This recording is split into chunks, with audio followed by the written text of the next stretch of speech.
Hello guys, welcome back to our YouTube channel.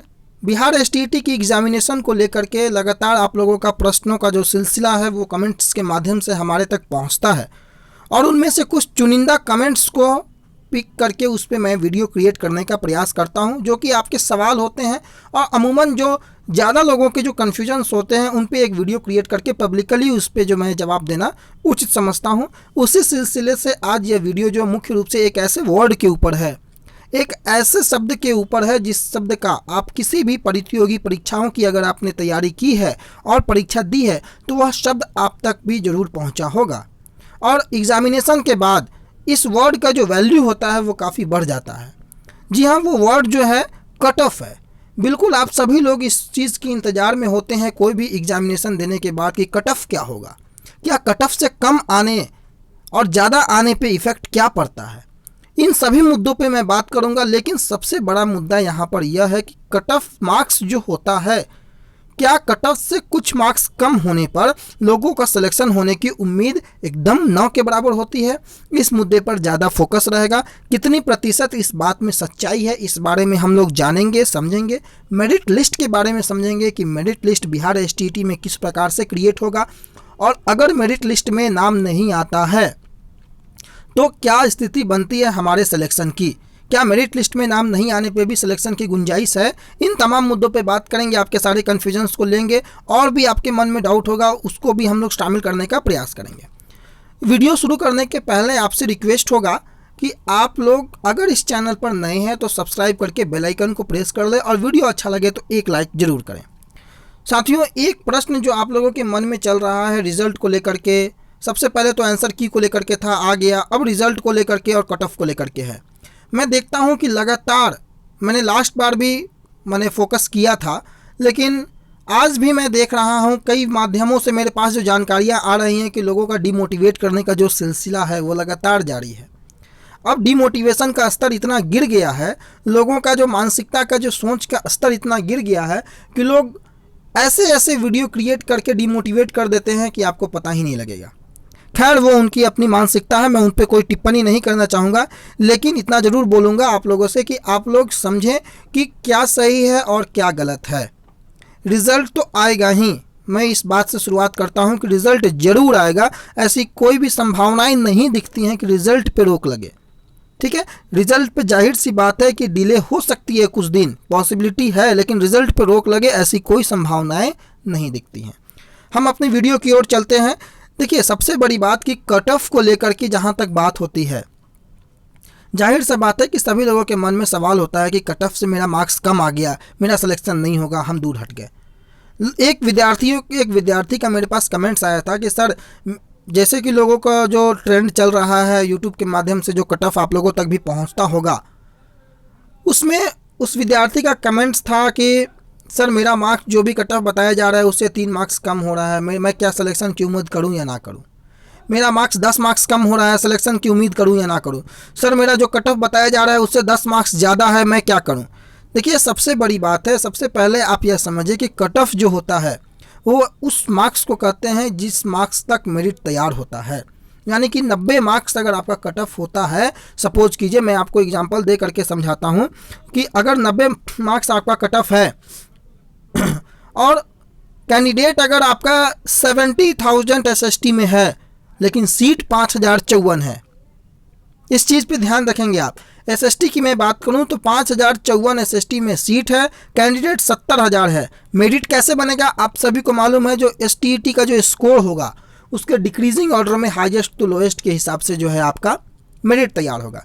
मान लीजिए कि मेरिट जो कट ऑफ है वो 90 पे आकर रुकता है, 90 तक के स्टूडेंट्स को मेरिट में शामिल कर लिया गया, तो वैसे स्टूडेंट्स जिनका मार्क्स 85, 86 इस अकॉर्डिंग था, माने 85 to 90 था, 80 to 90 था, वो लोग क्या करें। ऑब्वियस सा बात है कि 90 प्लस वाले का तो सिलेक्शन हो गया, मेरिट लिस्ट में वो लोग का नाम आ गया, लेकिन जिन लोगों का नाम नहीं आया और वो कुछ मार्क्स के फासले पर थे, क्या वो उम्मीद छोड़ करके दूसरे काम में लग जाए। ये सबसे बड़ा प्रश्न है मेरे अनुसार। मैं अगर अपनी एनालिसिस दूं, यह प्रश्न मैं बता रहा हूं तकरीबन 60 से 62 विद्यार्थियों का यह प्रश्न था।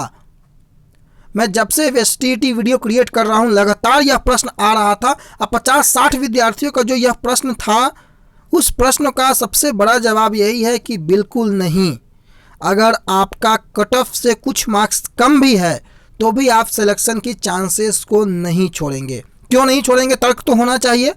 देखिए क्या होता है कि मान लीजिए कि अगर 90 कट ऑफ गया है, जाहिर सा बात है 5054 वैकेंसीज अगर हैं, कैंडिडेट्स ज़्यादा क्वालिफाई किए हैं, तो 90 तक का कैंडिडेट्स अगर 5054 ऊपर से अगर उठाता है तो 90 तक के कैंडिडेट्स को वो उठा लेता है। आपको भी पता है कि जो बिहार STT मेरिट लिस्ट तैयार कर रही है उसमें सेम मार्क्स वालों को कई प्रकार से उन्होंने डिक्लेयर किया है कि मैं किस प्रकार से उसका सिलेक्शन लूँगा, चाहे वो एज के अकॉर्डिंग हो, मार्क्स के अकॉर्डिंग हो। तो बहुत कोई ऐसे भी होंगे कि 90 में आकर के छट गए हैं, 90 है लेकिन दूसरे का सिलेक्शन हो गया किसी कारण से, चाहे वो एज फैक्टर हो, चाहे वो मार्क्स एकेडमिक का हो, है ना, उस आधार पर उनका सिलेक्शन हो गया लेकिन इनका नहीं हुआ, मेरिट लिस्ट में नाम नहीं आया। तो क्या ऐसे विद्यार्थी निराश हो जाए? बिल्कुल नहीं। मैं क्यों ऐसा बोल रहा हूँ? देखिए आप एक एग्जांपल मैं दे रहा हूँ कि ऐसे कई लोग होते हैं जो एग्जामिनेशन क्वालिफाई तो कर लेते हैं, मेरिट लिस्ट में नाम आ जाता है, लेकिन जब सिलेक्शन प्रोसेस जब शुरू होती है, डॉक्यूमेंट वेरिफिकेशन जब होता है, उस समय वो लोग नदारद रहते हैं। मैंने ऐसे कई एग्जामिनेशन को मैंने देखा है। मैं आपको लेटेस्ट एग्जाम्पल मैं बता रहा हूँ झारखंड हाई स्कूल टीचर का। झारखंड हाई स्कूल टीचर में जब रांची ज़िले की मैं बात कर रहा हूँ, रांची ज़िले में जब टॉप जो स्टूडेंट्स जिनका मेरिट लिस्ट में नाम आया था और उन स्टूडेंट्स का जब डॉक्यूमेंट वेरिफिकेशन होता है, उसमें से कई विद्यार्थी ऐसे होते हैं जिनका जाली आवासीय पाया गया। उन विद्यार्थियों को बाहर कर दिया गया।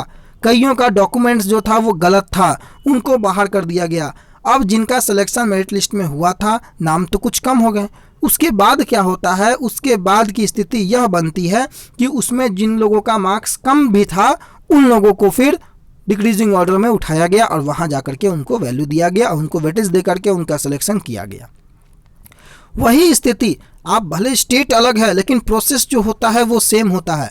कई विद्यार्थियों का, सपोज कीजिए आप इंग्लिश का भी एग्जांपल ले लीजिए। इंग्लिश में जो भी वैकेंसीज है आपको पता है पेपर 1 पेपर 2 दोनों इंग्लिश में है। अगर 1000 सपोज कीजिए वैकेंसी अगर इंग्लिश में है और 2000 कैंडिडेट्स ने क्वालिफाई किया है, जाहिर सा बात है ऊपर के 1000 कैंडिडेट्स को आपका सिलेक्शन होगा। लेकिन बाकी जो बचे 1000 है, ऐसा नहीं है कि उनमें से किसी का सिलेक्शन नहीं होगा। मैं एक वीडियो क्रिएट करूंगा आपको सर्टिफिकेट को लेकर के फिर से, क्योंकि सर्टिफिकेट को लेकर के मैं देख रहा हूं काफ़ी कन्फ्यूजन है। उस कन्फ्यूजन को मैं अभी नहीं बोलूँगा, अगले वीडियो में मैं उस चीज़ को मेंशन करूँगा। लेकिन आप समझें कि बाकी जो 1000 विद्यार्थियों का सिलेक्शन नहीं हुआ, उनमें से सारे विद्यार्थियों का तो नहीं लेकिन पहले राउंड में ही कुछ विद्यार्थियों का सिलेक्शन होने की प्रबल संभावना होती है, भले ही आप कट ऑफ से मार्क्स कम भी लाएँ। क्योंकि जो जाली सर्टिफिकेट का इशू होता है, जो जाली फर्जी लोगों का जो इशू होता है, वो काफ़ी बड़ी संख्या में मैंने देखा है झारखंड वाले हाई स्कूल टीचर में। झारखंड में जब स्थिति हो सकती है तो बिहार में यह स्थिति ऑब्वियस सी बात है डेफिनेटली बहुत ज़्यादा स्तर पर यह मिलने वाली है। क्योंकि यहाँ लोगों के माध्यम से मैंने देखा है, जब पिछली बार जो सिलेक्शन प्रोसेस चल रहा था उसमें कई लोगों का डॉक्यूमेंट सर्टिफिकेट जो था वो जाली था। तो ऐसी स्थिति में आप अपनी जो मार्क्स कम भी हैं तो आपका संभावना बनती है कि आप मेरिट लिस्ट में आ जाएंगे।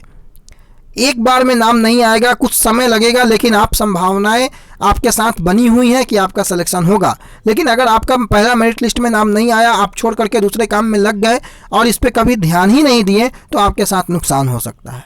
इस वीडियो को बनाने का मुख्य उद्देश्य मेरा यही है कि आपका नाम अगर मेरिट लिस्ट में नहीं आए और आप कुछ मार्क्स के फासले पर हैं तो डेफिनेटली आप दूसरे जो परीक्षाएं हैं उसके तैयारी में आप लगें, लेकिन इस पे कम से कम दिन भर में एक नज़र बना करके रखें। हो सकता है पॉसिबिलिटी ऐसी है कि फर्स्ट राउंड नहीं सेकंड राउंड में आपके जो सिलेक्शन की जो चांसेस हैं वो बन जाएँ, सेकंड नहीं तो थर्ड राउंड में आपके सिलेक्शन की चांसेस है वो बन जाए। अब मैं ये first round, second round, third round क्यों कह रहा हूँ ये मैं अगले वीडियो में आपको जरूर क्लियर करूँगा, क्योंकि इस पर एक मैंने विस्तार से वीडियो क्रिएट किया है। वो मैं कोशिश करूँगा शाम तक अपलोड कर देने के लिए, और नहीं तो कल तो डेफिनेटली वो वीडियो अपलोड हो ही जाएगा। तो इस मामले से मैं कहता हूँ कि जिन लोगों का मार्क्स कट ऑफ से कम है वो लोग भी पॉजिटिव रहे, उन लोगों का भी सिलेक्शन होने की चांसेज है। दूसरा प्रश्न था कि मेरिट लिस्ट में नाम अगर आता है तो उसकी प्रोसेस क्या है। तो आप सबों को पता है कि STET में अगर जिन लोगों का मार्क्स अच्छा आया है 120, 130, 100, 110, 90, तो उनका जो भी कट ऑफ निर्धारित बोर्ड के द्वारा किया जाएगा और डिक्रीजिंग ऑर्डर में वो लोग अगर फिट बैठते हैं उस कट ऑफ के अकॉर्डिंग, तो उन लोगों का सारे का मार्क्स जो है वो आ जाएगा मेरिट लिस्ट में नाम उन लोगों का आ जाएगा, लेकिन उसमें बहुत सारे फैक्टर्स मैटर करते हैं, चाहे वो एज हो, चाहे वो एकेडमिक क्वालिफिकेशन हो। अगर आपका मार्क्स सेम रह गया, आप देख रहे हैं कि एसएसटी में जो है वो तकरीबन 70,000 विद्यार्थियों का जो है एप्लीकेशन था, 70,000 विद्यार्थी जो है वो अपीयर हुए थे। तो ऐसी स्थिति में कई विद्यार्थियों का जो मार्क्स होगा वो सेम होगा, उसमें आपको डाउट नहीं करना है, आपको अपने पॉजिटिविटी को बनाए रखना है। सिलेक्शन आपका होगा, आप बिल्कुल निश्चिंत रहेंगे। आगे के वीडियो में मैं इन सारी चीज़ों को मैं क्लियर करूंगा, सर्टिफिकेट, सिलेक्शन, जो सेकंड राउंड, फर्स्ट राउंड, इन सभी को मैं क्लियर करूंगा। फिलहाल के लिए बस यही था कि कट ऑफ अगर आपका कम भी है तो भी आपका सिलेक्शन होने की संभावनाएं है। इस बात को कि सिलेक्शन आपका बिल्कुल नहीं होगा कट ऑफ से कम मार्क्स रहने पे, इसकी जो प्रतिशत सत्यता की है वो मैं काफ़ी कम मानता हूँ, क्योंकि मैंने अपने अनुभव के आधार पर, मैंने झारखंड हाई स्कूल टीचर में ऐसा होता हुआ देखा है। मैंने देखा है कि यहाँ 75 कट ऑफ था और 75 वालों का भी सिलेक्शन हुआ है। जाहिर सी बात है यहाँ की परिस्थिति और बिहार की परिस्थितियों में अंतर है, लेकिन फिर भी एक जो नॉर्मल प्रोसेस जो होता है उस आधार पर यह कहा जा सकता है कि आपके सिलेक्शन की चांसेज जो है वो पूरी तरीके से ख़त्म नहीं होंगी। कम जरूर हो जाएंगी लेकिन ख़त्म नहीं होंगी। इस बात को आप बिल्कुल गौर करें। बाकी ये वीडियो कैसा लगा आप कमेंट के माध्यम से बताएंगे। अच्छा लगा तो एक लाइक करेंगे, दोस्तों तक शेयर करेंगे, नए हैं तो सब्सक्राइब करके बेल आइकन को प्रेस कर लेंगे। फिलहाल के लिए इतना ही। Thank you so much.